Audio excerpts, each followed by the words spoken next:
Hello and welcome to Reviews. I'm never sure when I use my tablet if I should use a flash or not. Um, yeah, let me see what it looks like with the flash turned on. Yeah, I just have to make sure it's angled just right, so we don't get the screen glare. Anyway, this is Ironheart number 2. As I mentioned in my last video, I just now noticed that I bought the wrong issue. Um, Whenever I go to the comic shop and I do have my pull list, but I'm always buying stuff that's not on my pull list, because it, I only add the stuff I know I'm going to like. So my pull list is actually pretty small. Um, but anyway, when I was at my backup shop, um, I knew Ironheart number 2 was coming out, so I grabbed this because I remembered what the first issue cover looked like, and I didn't look closely enough. My own fault. And then, yeah, you look at this, it's actually the second printing of the first issue. See that? It's a cool cover regardless, but I actually like this better than the cover they actually used. But that doesn't help because I wanted issue number 2. So here is issue number 2. We have the Stanley banner, the Ironheart thing at the bottom. I, I, I, I know it sounds bad, but I can't wait for that to be gone. Um, it's it's kind of detrimental to the covers for the most part. Now, one thing I will say, because I had to buy this on Comixology, because we just had a winter snowstorm come through, and I've been keeping my driving limited here while the roads get cleaned up. Um, this looks good. This cover looks really good on a lighted screen. I I haven't seen what it looks like in person on paper, but with the heads-up display, really looks good. I really like this cover, and normally it's not as actiony or whatever. Sometimes I guess my taste in covers can be subjective, but I like the layout of this. It looks good. So, but what's the issue like? As you know, this is Eve Ewing, who's again I just completely blanked on her name when I was doing Marvel Comics Presents.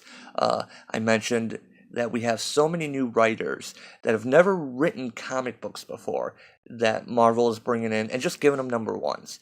You know, some other industries are doing it too, but Marvel's one of the big ones.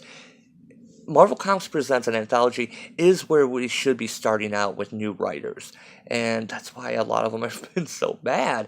Um, they don't really, especially if coming from other fields, they don't seem to have the nuance, basically the pacing and whatever. And these kind of things, even with someone who has read comics, it takes time to really get that down. Um, Eve Ewing is the exception. So let's just pop into this. Let's see. We got the Stan Memorial. Yeah, Eve Ewing. Who is that? Luciano Vecchio. I like the art in this too. I'm just going to say that up front. So we get this little thing 5 years ago, Chicago, where Riri is at the school. She's trying to get her locker open, and there's a guy macking on a girl. I try to keep up with the vernacular of kids these days, and they all still say macking, right? Right? Anyway, um, wow, for real? In front of the kid? Hush. If she wasn't ready to be with the grown-ups, she would have come to high school, right, Shorty? Oh, hey, if he calls her Shorty, then I could say macking, right? Oh, no, he doesn't mean Shorty like that. God, I'm out of touch. Um, so they go off, and Riri is stuck, unable to get into her locker. And someone comes up, hey, what are you doing? No tears allowed. And my combination lock won't work, and now I'm late. Yeah, those things gave me trouble when I was a freshman, too. I see, Riri. The spindle connects to the drive cam, but when I tapped the case, I could tell that the drive pin was. Someone shoved gum into it. Oh. I'll take you to the security desk. They can cut the lock and write you a pass. I don't know how to say that. Dijah? Dijah Hamilton? Nice to meet you. Nice to meet you too. But if you take me to the security desk, won't you be late for class? Girl, don't even worry about it. Sometimes you gotta do what you gotta do. Look out for your people. Now, these 2 pages here, especially this one page alone, is better than anything we saw when Riri was in the Iron Man book. I dropped the book 'cause they made her an unlikable character. Um, but here we have, I mean, this is really good. She's 5 years younger, granted, which, how old is she? Like 9 or 10 at this point? I forget how old Riri's supposed to be. About 16? So maybe about 11.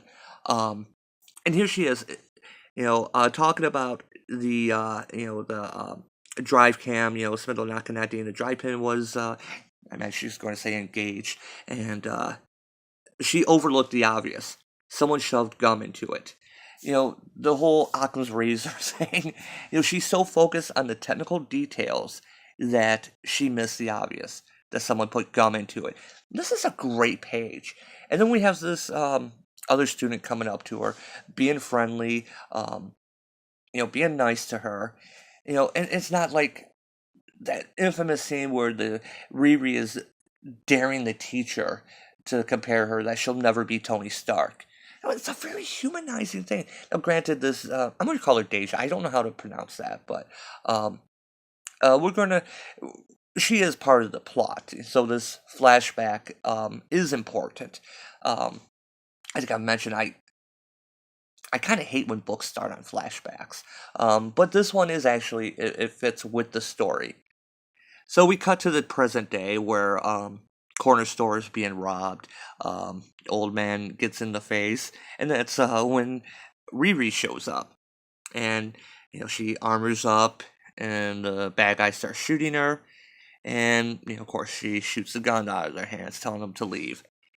And so she grabs some chips, and it was a funny little thing here where everyone keeps getting her name wrong. Thank you, little Iron. Ironheart. Yes, yes, thank you. Anytime. Do you mind if I pay you for these later? And Mr. Gene, maybe I should give you some type of distress signal. I've been working on a prototype. Why? I'd be hitting the button every day. Better to give them what they want. Don't give in. Ironheart can protect us. She can't be here all the time. I I wish I could be. There are just so many people who need help. And you do what you can. If they kill me, at least I'll leave a handsome corpse. Yeah, we appreciate you, girl. But it's not fair. The city should.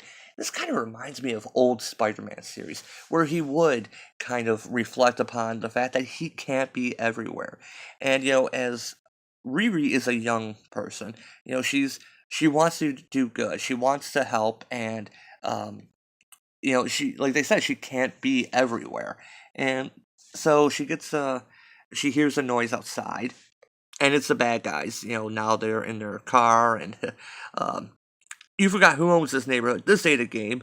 She's not scared of you, Trash. You're too afraid. Uh, no, we're not afraid. So she tells them to get back inside when they start shooting. And she has a little PTSD flashback here of when, it was her dad got killed and her friend got killed. Um, her AI, steps in. Under attack, Riri. Snap out of it. You're sustaining heavy fire. Come back, girl. So yeah, she's just getting shot up, and she's like, Natalie, get it together, Riri. Get your head in the game, because we ain't going out like this. So I don't know exactly what she's doing there. She flies up in the air. I think she's doing like a Street Fighter attack, but it looks cool. Then she blows up their car, and is everyone okay? No one's hurt except you. You were out of it. They're just shooting and shooting. You weren't. Yeah, sorry. Is everyone okay? But what? I have to go. I'll see y'all later. So she tries to fly off. She asks her AI Natalie, for a damage report, and that's when she notices that she's on fire. About that damage report you asked for? Well, we've taken some damage. Thanks. I hadn't noticed that the suit is smoking. It's just a minor electrical fire. A minor. Engage emergency landing. So yeah, it looks like she's on the L. This is not my day. So yeah, you see the armor's pretty beat up. So she goes back to her lab at MIT, and they got visitors, and uh, these are authorized visitors from Alchemex, interested in sponsorship opportunities. So she's telling them, Natalie, her AI, she's a she, not an it, and she's proprietary technology, no photos. So can you do that when you're a student at MIT? Have your own proprietary technology? Isn't pretty much everything you do there part of uh, belong to the school? You seem to lack clarity. You are the only undergraduate with a lab. Last time I checked, there's not exactly a superhero student union. There are costs. As long as you work under this institution, you play by our rules. So the alchemist people leave. Why does he think he can parade people in and out of here? Because he can. But if it makes you feel any better, they were all on our Wi-Fi, so I hacked their phones and deleted all their pictures. That does make me feel better. Okay, no funny bits, little bits of humor interjected. So while she's working on her armor, she finds out from Natalie that the latest missing girl is that Deja woman, and we get the flashback to at the office. And now she's missing class, and so am I. If we're going to have a little kid in this school, somebody better look out for her. There's almost a little twinkle in her eyes. You see, again, that teacher, Riri was made to be like a little uppity bitch, basically. I forget who it was, if it was Yellow Flash or Zack, and said that they were making her into a superhero, a supervillain origin. Her attitude and everything. Here we have the opposite. We're seeing that kindly people have taken her under her wing. You have a good positive role model. So yeah, Riri sits there and let's go home. So another thing here, she's watching a movie, and this movie never gets old. Watch this part, Riri. The Iron Warrior is going to cut this dude's head off. Of course, she's just doing more research and uh, indexing all the news coverage of her disappearance. Honestly, there's so little, Xavier. Hardly any details. Like no one is really looking for her. And yeah, they talk about this character and how people knew her, and the mother even says, I just saw her mother at the grocery store a couple weeks ago. She told me Deja was doing good. She was in night classes part time and had an internship with someone on city council. It's so sad. Nothing but bad news. And here's a thing on the TV. Wave of robberies. Police are advising residents that teens and even children have been reported stealing electronics. Again, it's all part of this. And we get a commercial for Thomas Birch running for governor, and I approve this message. I'm not in Illinois. Are they having their gubernatorial already? Are they already having ads? Anyway, so they talk a little bit more about this and um, how his Birch's opponents got like all their personal information leaked, including text messages, and the mother realizes Birch. That's who Deja's mom says she was interning with. At City Hall, filing a few days a week. Oh, her mama was so proud to tell me about it. Well, I'm no expert, but that sounds like a clue to me. So, yeah, let me turn this sideways. So, yeah, now we have her going down to the plaza, and she sees, as she's looking around, her AI finds someone that's stolen a phone. So we get this chase, and the phone is being handed off to a bunch of kids. It's actually kind of an amusing thing. It throws it between her legs, throws it off to another kid, and she finally catches up with the one kid. What are you, just 9? No, I'm 10. I didn't want to do this. They told me I had to or else. Who told you to do this? They're going to be so mad. I'm in huge trouble here. And he throws her the phone. You're going to go after him? I don't know, maybe. Whoa, Riri, incoming. And we get these cool, like, ninja guys popping down. And, where'd you guys even come from? Why won't you stand still? And so she's fighting them. And the only kind of weird part is, don't panic. If they know all the weaknesses, forget the armor for a second. Just be Riri. What would Riri do? So she plays possum and then shoots them. And she's trying to get information from them. She finds out that they just teleport. They kind of looks like they immolate themselves, but they teleport. As the armor says, no, they're not dead, just disappeared. And they claim that they're with the wellspring of power, if that will focus in on this.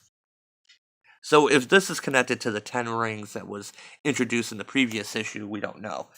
But anyway, yes, the kids the kidnappings and this are all connected. I'm going to stop right here. Because I don't want to get copyright infringement. But anyway, this book is good. I mean, I was wondering if the first issue was going to be a fluke, but yeah, this issue, I mean, it's good. It's well paced. It's interesting. They've humanized Riri. They've actually made her a likable character, and so yeah, Eve Ewing, someone who's never written comics before. I believe she was a poet, if I recall. I think her dad worked on comic strips, from what I read. But so maybe there's a little bit of that, something she learned as a kid. But anyway, she's good. I mean, this is good. This is well plotted. There's even another funny bit I think I cut out where she says she's called Iron Chick. She's like, "No, I'm Ironheart. Can't you tell? There's a heart on my helmet." And I guess I never realized that was supposed to be a heart before, but I still don't even know what that symbol on her chest is. It looks to me like some type of flat line or almost like outlines of the comedy tragedy symbol, but yeah, it's supposed to be a heart for we learned this issue. But anyway, this issue's good. Eve Ewing is good. She is the exception. As someone who was, come into the industry fresh and is just knocking it, knocking out left field. The beats are good. She's humanized Riri. There's a few funny parts that the jokes actually land. It's a it's a good book. I like this. 12 o'clock. I'm giving this a 12 o'clock. So nothing more I could really say about Get It.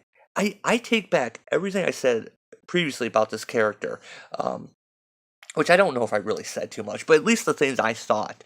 And and like I said, I dropped the Iron Man book when they after Civil War II, and she was in this, and I read it for a bit, and I tried, but I couldn't do it. I just did not like this character. But like I said, they've turned it around. I just bet that copy. They've made this a likable character. This is good. And yeah, it has nothing to do with race or anything. She's a good, interesting character, and we see she has flaws. That's all we ask for. We ask for good characters, interesting stories, and yeah, we don't want to hate our protagonist. And this is a likable character. So yeah, good job, Eve. Thumbs up. Anyway, thanks for watching, and I will be back. And don't forget to like and subscribe, and feel free to leave a comment. And as always, thanks for watching.